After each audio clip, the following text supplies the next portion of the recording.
hogaankii xisbiga talada dalka haya kulmiye ayaa mar kale laba dhinac ugu kala qaybsamay habsami u socodka howlaha xisbiga ku aadan qabsoomida shirka golaha dhexe xisbiga kulmiye xildhibaan maxamed yuusuf waabe iyo gudoomiye xigeenka labaad ee xisbiga kulmiye iyo xildhibaan cabdiraxmaan maxamed talyanle oo ah gudoomiye xigeenka saddexaad ee xisbigaasi ayaa sheegay in hogaankooda loo diiday inay dib u eegis ku sameeyaan lagana talageliyo howlaha bixinta kaarka aqoonsiga shirka golaha dhexe ee xisbiga kulmiye shir la qabanaya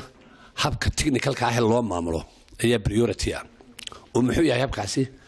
وين قفكي ديوان قلنا يقول هذا حلا هوبيا لمبر للسيا للصورة محيا توي الله هوبيا قفك كلا ترتمياش يا مشرحين تكلينا وين السفيرة أرنت عس وجود عذا سيدي أمريكا وجيدين وأنا جد نقولني ليسوق هاي يا أفرتيدي هجانكا قدومي كان كواد محمد كاهن أنيجا عبد الرحمن تليالي يحسن سعيد ليلة هاوش عوضة عدم إن لقوا حوشي كل كوريان والسمايني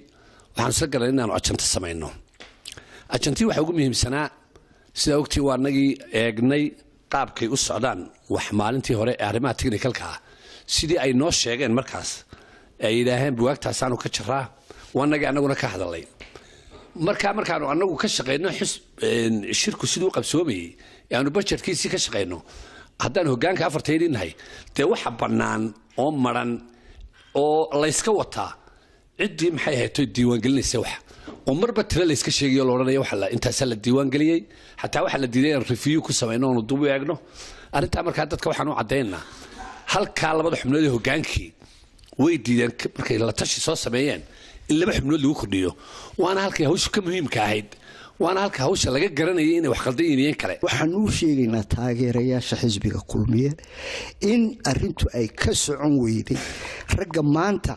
xaruntii xisbiga fadhiya ee waxba transparency oo jira wax ka jira ma jiraan taagunta anaga soo xaadnay waxbay huurinayaan waxbay dul fadhiyaan waxbay qarinayaan run ahaantiina markaanu isla eegnay xubnaha golaha dhexe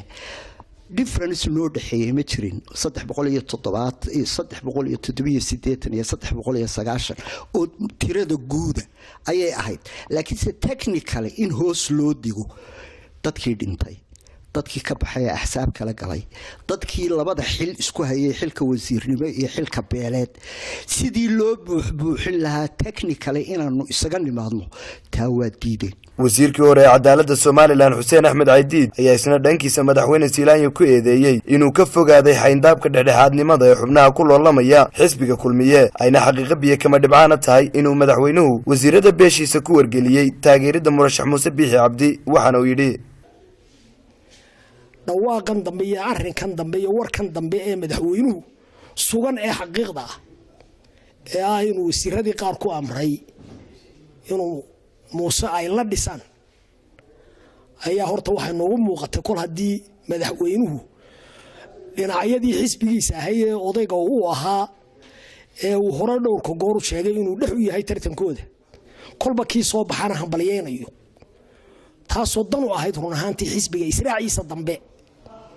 kol haduu madaxweynuhu taa ka wareegay hadii la doonayo xisbigaas inuu sii raaco